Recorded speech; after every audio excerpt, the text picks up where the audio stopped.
Look, for my Aussies out there, I know y'all watching. I gotta give y'all, every time the Lawrences speak, I gotta give you something. So, it's not the boys, it's the bike. How was that?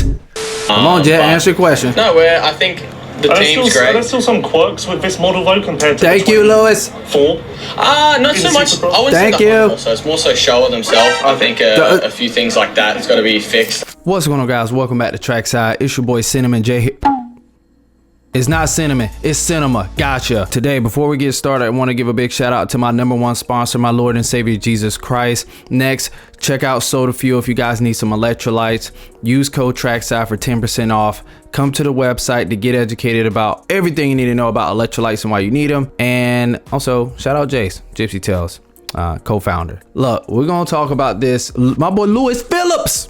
Shout out Lewis, man. Shout out Lou. Can I call you that, bro? Over there at Vital MX, asked some really good questions that we needed answers to, and I appreciate you for this, but not gonna rip the whole video. Check out Vital MX's full video here. They just dropped it. We're gonna see what Jett and Hunter had to say about the biggest problem on the Honda is leading into A1. So guys, stick around, listen to the whole video, and we're gonna talk about it together, man. So you already know what to do. Like the video, hype the video. That's a new thing. If you see that, I would greatly appreciate it.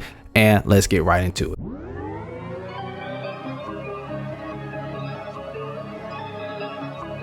So, start of 2025 Supercross, we saw you and Hunter weren't comfortable with a bike, and then you both went out so early that you didn't really get to put it through its paces for a full Supercross season. Is that going to hurt you come Anaheim 1 because you haven't got all of the data to fall back on? I don't think so, I think we adapt fairly well. Obviously, last year wasn't the best start, but I mean, I was bummed because Arizona was the best the bike felt. I think it showed in the qualifying. I think I was a second faster, so... Come on, Jett, answer your question. No, I think the team's great. There's still some quirks with this model though compared to Thank you, Lewis. 4. Not so much. I wouldn't Thank say you. Honda, so it's more so Showa themselves. I think a few things like that has got to be fixed, even down to obviously Dunlop's coming out with new tires, but then then getting rid of the good ones we have. So we gotta figure some stuff out like that as well. But right there, I love it when these boys like something, then the manufacturers all say, "We're gonna give you something new." Like, man, this is so good, but that's the sport we have. Actually, how do you guys feel about that in this ever adapting sport of coming out with new things, but being okay with things how they are? Do you guys think that the manufacturers, tire manufacturers, everything, do you think that we're always innovating things too quickly and like it's making that big of a leap in difference? Or should we like stick with what we have for longer?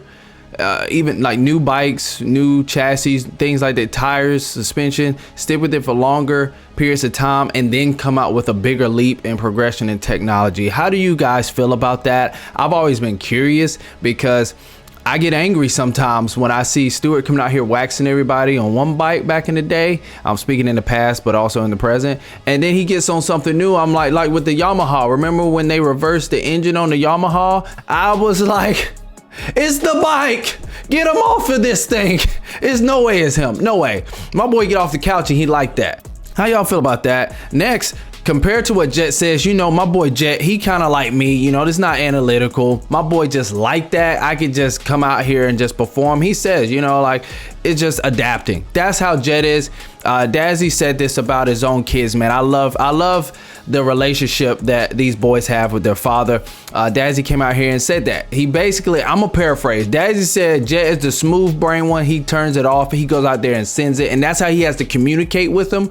And then Hunter is the more calculated one. He's got a lot of wrinkles up in there. You know what I'm saying?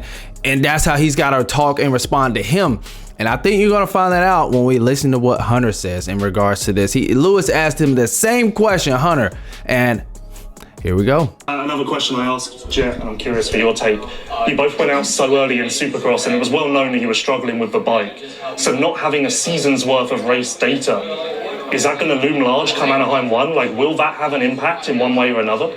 I hope not. We had some pretty unique discoverings with the chassis and on what we were chasing with the bike early in the year that we didn't figure out during Supercross, and we got on top of it just after the first few outdoor rounds. So that alone has been a huge help this year. And I think the bike's in a good place. We're definitely in a good place. Dude, racing is so unique. Can be hit and miss. I hope we hit it on the head and get, have a good bike come A1, which I do think we will, but obviously that's once you get going, and obviously some guys pick it up throughout the season. Do I think we're going to peak at A1? No, we got to race until October, so you're not trying to peak in January by any means. So yeah, we'll figure it out. I think we always do, and yeah, we didn't finish Supercross last year, but it's racing. We'll always come back. Jett put me in my place, slapped me down, because I was always under the impression that the struggles last year were a 2025 model thing. And Jett kind of intercepted and was like, no, it was more of a Showa thing, and how that worked with the balance of the bike and the chassis and everything. So the quirks were more a Showa thing than a bike thing, which is what I kind of thought. Am I dumb? I don't know. Probably. No, I want to say Jett's dumb. See, Hunter even says, Jett's giving you the smooth brain comment, all right? The one full of heart, not a lot of thinking. So let's hear what Hunter has to say. No, that's not. That's besides the point. No. Mate, look, the 2025 bike and 26 is an amazing platform bike. There's probably 4 people in the world. There's 4 people in the world, guys, that can do what they do at the full potential of this motorcycle and see what it can handle, see what it needs. But look, for my Aussies out there, I know y'all watching. I gotta give y'all, every time the Lawrences speak, I gotta give you something. So he's talking about the bike. It's not the boys, it's the bike. How was that?